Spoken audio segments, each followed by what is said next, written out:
Friends எல்லாரும் எப்படி இருக்கீங்க? இன்னைக்கு vlog வந்து பாத்தீங்கன்னா ஒரு மார்னிங் வந்து ஸ்டார்ட் பண்றேன். அப்படியே ப்ரீவியஸ் டே நெக்ஸ்ட் டே இந்த vlog வந்து கண்டினியூ ஆகும். அன்னைக்கு வந்து கம்ப்ளீட்டா டீப் க்ளீன் பண்ணலாம். அதாவது சோஃபா அண்ட் கார்பெட் வந்து டீப் க்ளீன் பண்ணலாம் அப்படின்ட்டு அதுதான் நான் வந்து பிளான் பண்ணியிருந்தேன்.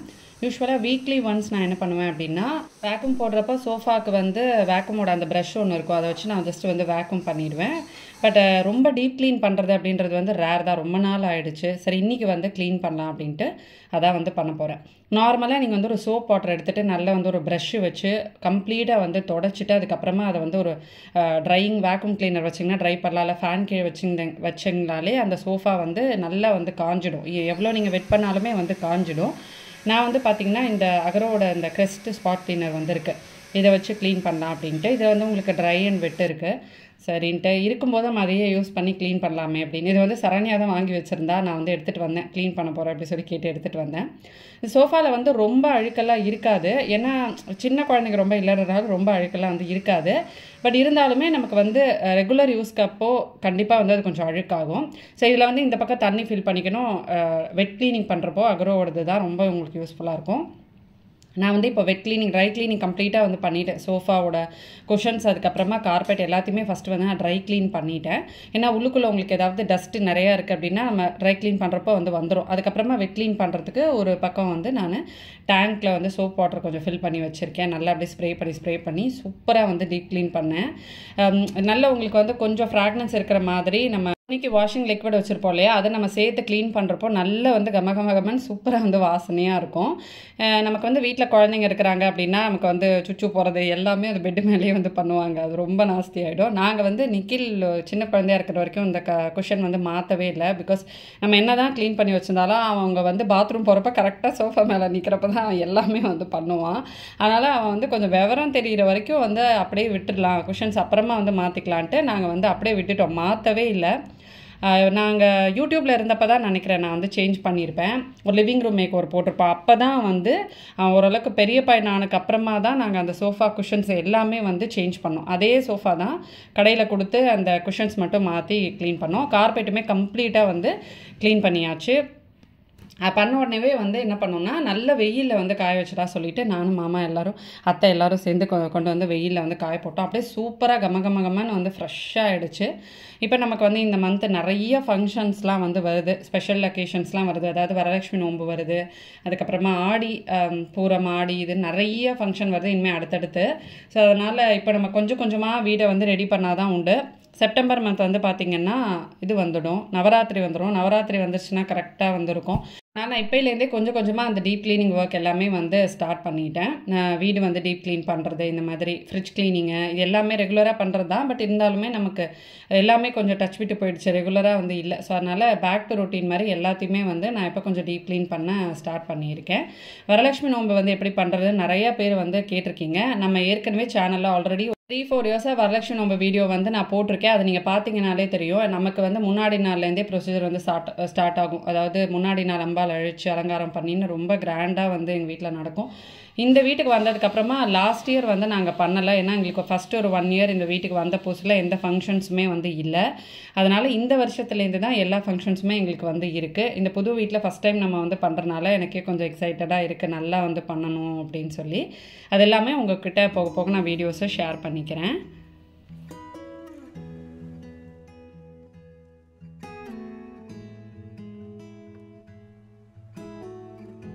சூப்பராக வந்து க்ளீன் பண்ணியாச்சு, அவ்வளோ ரெஃப்ரெஷிங்காக இருந்துச்சு. அகரோட அந்த ஸ்பாட் க்ளீனோட லிங்க் நான் உங்களுக்கு வந்து டிஸ்கிரிப்ஷனில் கொடுக்குறேன். உங்களுக்கு தேவைப்பட்டுச்சுன்னா நீங்கள் வந்து பர்ச்சேஸ் பண்ணிக்கலாம். அப்படி கம்ப்ளீட்டாக ஒரு டீப் க்ளீன் பண்ணோன்னே நம்ம போய் உட்காரப்போ ஒரு ரிலாக்ஸேஷன் கிடைக்கும் பார்த்தீங்களா, அதுக்கு வந்து ஈடே கிடையாது. அவ்வளோ ரிலாக்ஸிங்காக வந்திருக்கும். அன்னையோட அந்த க்ளீனிங் ஒர்க் வந்து முடிச்சுட்டு நெக்ஸ்ட் டே தான் நான் வந்து vlog கண்டினியூ பண்ணுறேன். இது வந்து பார்த்திங்கன்னா ஆடி கிருத்திகை அன்னைக்கு.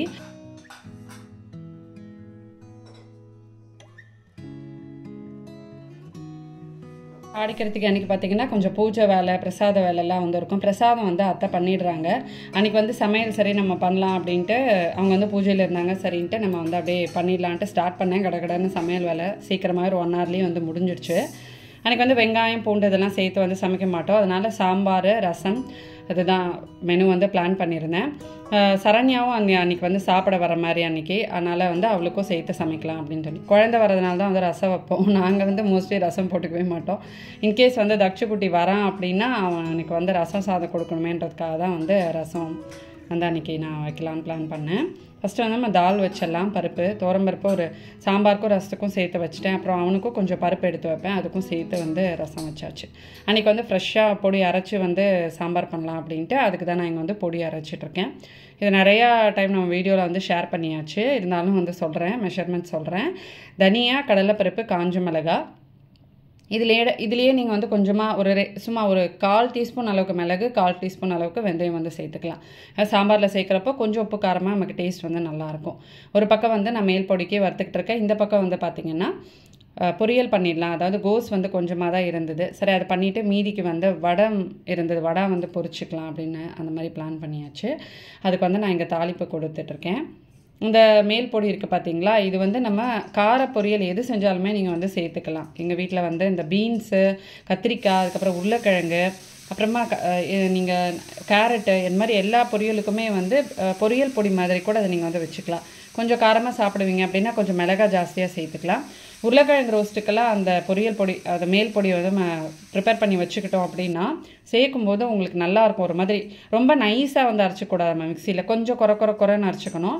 அது மாதிரி அரைச்சிக்கிறப்போ நம்ம இந்த மாதிரி ஏதாவது ரோஸ்ட்டு பொரியெல்லாம் பண்ணுறோம், கருணக்கிழங்கு ஃப்ரை, சேனை ஃப்ரை எல்லாம் வந்து பண்ணுறப்போ அது ரோஸ்ட் ஆகிறப்போ அந்த பொடி அதோடு சேர்ந்து நல்லா ஒரு மாதிரி கிறிஸ்பியாக இருக்கும், சாப்பிட்றப்ப ரொம்ப வந்து டேஸ்ட்டாக இருக்கும். அதனால் அந்த மாதிரி நீங்கள் வந்து அரைச்சி வச்சுக்கலாம். நம்ம வந்து மசாலா ஐட்டம்ஸ் கூட நீங்கள் அதோட வந்து சேர்த்துக்கலாம், நீங்கள் எந்த டிஷ்ஷுக்கு யூஸ் பண்ண போகிறீங்க அப்படின்றத பொறுத்து. பட் ஜென்ரலாக அதுக்கு வந்து ரெசிபி இவ்வளோ தான். இந்த கடலைப்பருப்பு நம்ம சேர்க்கறனால சாம்பாருக்குலாம் கொஞ்சம் வந்து திக்னஸ் கொடுக்கும், அதனால் கொஞ்சம் கடலைப்பருப்பு. தனியாக வந்து ஒரு குழிக்கரண்டி 2 குழிக்கரண்டி சேர்த்துக்கிட்டிங்கன்னா கடலைப்பருப்பு ஒரு குழிக்கரண்டி சேர்த்துக்கோங்க. அதுக்கு ஒரு 6-7 மிளகாய் சேர்த்துக்கலாம். காரம் சாப்பிடுவீங்கன்னா 10 மிளகாய் கூட சேர்த்துக்கலாம். அதோட கொஞ்சம் கருவேப்பிலை, சொன்ன மாதிரி கொஞ்சமாக மிளகு, கொஞ்சமாக வெந்தயம், அவ்வளோதான். அதை வறுத்துக்கு நம்ம ஆற வச்சுக்கலாம். ஆறினதுக்கப்புறமா நம்ம பொடி பண்ணிக்கலாம். அதை நான் வந்து ஆற வச்சுட்டு சாம்பாருக்கும் தேவையான காய்கறியெல்லாம் போட்டு வதக்க ஆரம்பிச்சிட்டேன். இன்றைக்கி வந்து என்னென்ன காய்கறிக்கு இருக்கோ எல்லாமே கொஞ்சம் கொஞ்சம் இருந்தது, எல்லாத்தையும் போட்டு ஒரு கதம்ப சாம்பார் மாதிரி பண்ணிடலாம் அப்படின்னு. உருளைக்கிழங்கு, கேரட்டு, கொஞ்சம் குடமிளகா எல்லாமே நான் சேர்த்துருக்கேன்.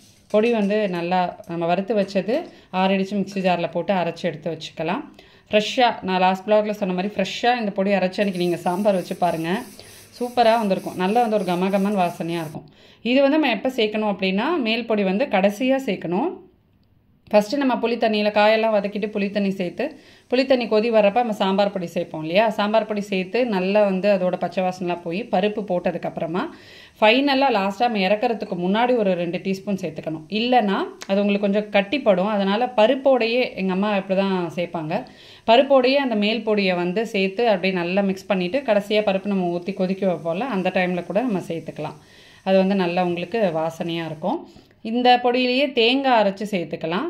பட் நம்ம ஸ்டோர் பண்ண போகிறோம் அப்படின்னா தேங்காய் அரைக்காமல் நம்ம வெறும் பொடி மட்டும் ரெடி பண்ணிவிட்டு அந்த டைமில் நம்ம அதோட கொஞ்சம் தேங்காய் அரைச்சி ஊற்றி சேர்த்தோம்னாலும் சாம்பார் வந்து கல்யாண சாம்பார் மாதிரி, கல்யாணத்துலலாம் வைக்கிறாங்கல்ல அந்த மாதிரி சாம்பார் மாதிரி அவ்வளோ வாசனையாக சூப்பராக வந்திருக்கும். எனக்கு வந்து டக்குன்னு ஒரு மஞ்சப்பொடிக்கு சாம்பார் பிடிக்கும். ஏன்னா மஞ்சப்பொடி அங்கேயே இருக்கிறப்ப எனக்கு வந்து தெரியும், மஞ்சப்பொடி எங்கேன்னு தெரியல, பக்கத்தில் இருந்துச்சுன்னா அது நல்ல மஞ்சள் கலரில் இருக்குமா, அதனால் ஏதோ ஒரு டவுட்டு, என்னமோ ஒரு யோசனையிலே நான் சமைச்சிட்டு இருந்தேன்னா அதனால் அது சாம்பார் பொடி தானேன்னு ஒரு 2-3 தடவை கன்ஃபார்ம் பண்ணிக்கிட்டேன். ஸோ சமையல் வந்து ஆல்மோஸ்ட் கடகடன்னு முடிஞ்சிடுச்சு. அன்றைக்கி ரசத்துக்குமே வந்து பார்த்திங்கன்னா மிளகு சீரக பொடி இல்லை, அதனால் மிளகு சீரக பொடி தனியாக அதையும் வறுத்து அரைச்சி வச்சுக்கிட்டேன். நான் இதுக்கு முன்னாடி ரசம் பண்ணப்போ ஒரு பொடி ரெடி பண்ணி உங்களுக்கு காட்டியிருப்பேன், பூண்டு சேர்த்து. அது வந்து பூண்டு ரசத்துக்குன்ட்டு நான் அது வந்து தனியாக வச்சுருக்கேன். இந்த மாதிரி பூண்டு வெங்காயம் சேர்க்காத அன்றைக்கி நம்ம ரசத்துக்கு வந்து வெறும் மிளகு சீரக பொடி போட்டு நம்ம ரசம் வச்சாலே போதும். ஒரு 1/2 டீஸ்பூன் வந்து நம்ம அரைச்சி வச்சுருப்போம்ல சாம்பார் பொடி, அது கூட நீங்கள் வந்து சேர்த்துக்கலாம் ரசத்துக்கு. வெறும் மிளகு சீரக பொடி சேர்த்தாலே கமகமன் வாசனையாக இருக்கும். ஹாய் ஃப்ரெண்ட்ஸ், காலையில் சமையல் வேலையும் வந்து முடிச்சுட்டு பூஜை வேலையும் வந்து முடிச்சுட்டேன். இன்றைக்கி வந்து ஆடி கிருத்திகை ரொம்ப விசேஷம். நேற்று வந்து நாங்கள் பர்த்டே அதுவுமா வடபழனி போகலான்னு சொல்லி போனோம். அதுக்கே ஆடி கிருத்திகைக்கு வந்து நிறைய அரேஞ்ச்மெண்ட்ஸ்லாம் வந்து பண்ணியிருந்தாங்க. முருகரை வந்து நல்லா தரிசிச்சுட்டு வந்தோம். இன்றைக்கி வந்து வேலுக்கு வந்து அபிஷேகம் பண்ணேன் ஆடி கிருத்திகை அதுவுமா. இப்போது ஹஸ்பண்ட் தான் வந்து பண்ணுவார், அவர் தான் விரதம் இருப்பார், அவர் தான் வந்து பண்ணுவார். இன்றைக்கி கொஞ்சம் லேட் ஆகிடுச்சு, அதனால் நான் வந்து இன்றைக்கி வேலுக்கு வந்து தயிர் பால் பன்னீர்லாம் இது பண்ணி அபிஷேகம் பண்ணிவிட்டு வேண்டிகிட்ருக்கேன். சுவாமிக்கிட்ட. வேல்மாறல் வந்து நிறைய பேர் வந்து வேல்மாறல் பாராயணம் பண்ணுங்க அப்படி சொல்லியிருந்தீங்க. நான் வந்து அப்பா இதுலேருந்து தான் அந்த வேல்மாறல் பாராயணன்றதே எனக்கு தெரியும். அதுக்கு முன்னாடி முருகர் ஸ்லோகம்லாம் வந்து சொல்லுவேன் நான். வேல்மாறல் பாராயணம் வந்து பண்ணுங்க நிறைய பேர் சொன்னதுனால இப்போ வந்து நான் அந்த வேல்மாறல் தான் வந்து மனப்பாடம் பண்ணிகிட்ருக்கேன். ஸோ அது ரொம்ப நல்ல அதுக்கு வந்து பலன்கள் இருக்குது அப்படின்ற மாதிரி சொல்லியிருந்தாங்க.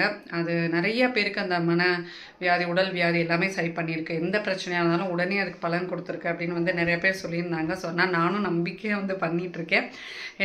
நான் எதிர்பார்க்குறது என்ன அப்படின்றது உங்களுக்கு எல்லாருக்குமே தெரியும். ஸோ அதை வந்து முருகர் சீக்கிரம் நடத்தி வைக்கணும். அந்த மாதிரி நடத்தி வச்சுட்டாருன்னா, முருகர் தான் எங்கள் அம்மா சைடு, அப்பா சைடு குலதெய்வம். ஸோ எல்லோரும் குடும்பத்தோடு போயிட்டு அப்பா நடந்து வந்து காவடி எடுக்கிறோம் அப்படின்னு சொல்லி வேண்டிகிட்டு இருக்கோம். அது சீக்கிரமாகவே வந்து நடக்கும். எனக்கு கொஞ்சம் நம்பிக்கை வந்திருக்கு. பட் அது கண்டிப்பாக வந்து முருகர் நடத்துவாருன்ற நம்பிக்கை எனக்கு வந்திருக்கு.